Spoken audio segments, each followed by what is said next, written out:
The term sports car is a vague one. Yes, they need to be fast, have a vivacious engine and be engaging when you want to enjoy yourself, but there are so many niches within the term. You have some which are so focused on the sports element that they resemble stripped-out track cars made for the road, while others are lovingly crafted and place comfort and luxury above the traditional callings of a sports car. Even how they deliver their thrills are different, with some manufacturers making the engine the shining star, while others focus on balancing and fine-tuning to make the cars shine when the road gets twisty. Regardless of the approach, we have done the tough job of crafting a list of the best 10 sports cars currently on sale to help you decide. 1. Porsche 911 Carrera. We've been here before. The 911 is improved beyond question. It's easier to live with than before and superior to drive, for the most part. It's all the good bits of the first generation 991 tweaked and enhanced. Then there's the significant bit, which, as usual, will upset the purists. If you'd never driven a naturally aspirated 911, the arrival of a turbocharged Carrera wouldn't be a big deal. Two things to note, though.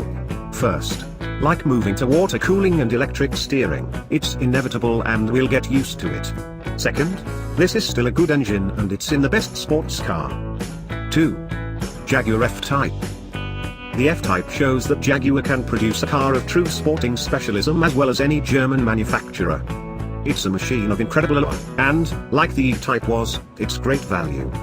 The car falls short of being truly exceptional, it has too many imperfections for that, yet even so there is no question that the F-Type is another landmark in the 21st century recasting of the Jaguar brand.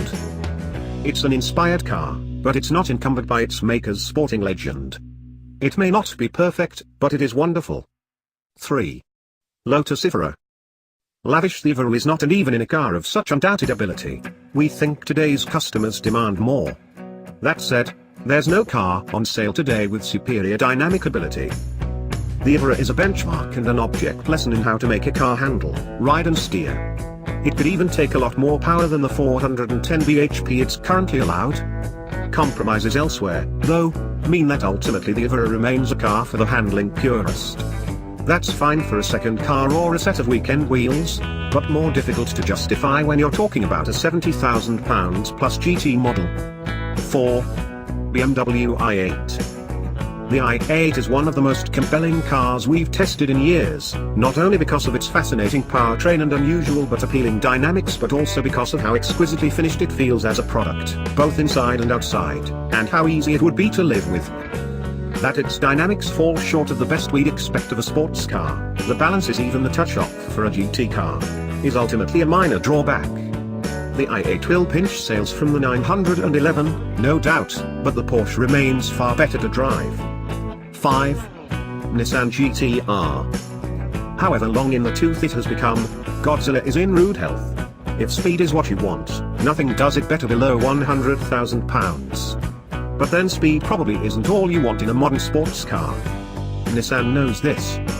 It has tried to make the GT-R a more rounded, luxurious and mature axe-wielding mentalist of a device, and it has made a difference, albeit not a big one. Delicacy isn't this car's forte any more now than it was before, but, compared with the increasingly digital-feeling cars launched around and about it, the GT-R offers more charm than ever. 6. Lexus LC. As a keen driver, you feel inclined to make a case for the LC. It has a superbly charismatic and likable V8 engine, and the balanced, spry, involving handling make it feel, at times, more of a natural rival for a Jaguar F-Type or a Porsche 911 than a Mercedes S-Class coupe.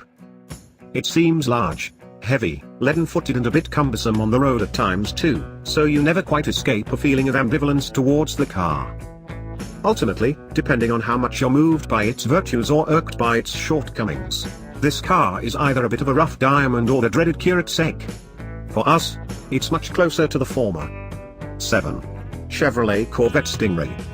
If you were asked to predict what the Corvette Stingray would be like based purely on its on-paper specification and how it looks, our bet is that you would not be wide of the mark. It's a large, old-school supercar with a brawny naturally aspirated engine, a manual gearbox and rear-wheel drive. Sounds very traditional, and it is, to an extent, but it comes with an interior which, while not causing sleepless nights in much of Germany, is a quantum leap over that of the model it replaces. There's plenty of ability here, and it is greatly enjoyable if you can find the right places to deploy it. 8. Maserati GranTurismo. That Maserati has got so many of the basics right makes the remaining few failings all the more frustrating. How difficult could it have been to get the seating position right, for example, or to fix the odd trim issue, or perfect the adjustable damping? More complex, and thus more forgivable. Is that just occasionally we wish the GT had a bit more guts and glory, and hit a little harder? While we can't ignore these teething troubles in our overall rating, we would be the first to admit the GranTurismo remains a truly desirable car. For the first time in a long time, you no longer need to make excuses to buy and run a Maserati. 9. Alfa Romeo 4C. The 4C is an excellent driver's car, although it won't suit everyone. It has a few flaws. Some will say a Porsche Cayman is more grown up and finished, and they are right. It is certainly more of a car that you could easily drive to work. But, put frankly, the handful of people who buy one each year will not give a damn. They will not be thinking about Porsches. They will be Alfa 4C owners, and they will have discovered one of those cars that truly stands apart from the rest. 10. Morgan Plus 8. The Plus 8 retains a certain something. Every one of us was swayed by its looks or its noise or the way it went in a straight line. And had those things been combined with the old style chassis, we'd have adored this car. However, its failings are harder to forgive when it has the latest architecture beneath it and it demands that you part with the far side of £80,000 before options. So although it remains quite an easy car to like, you should be fully aware of what you're buying.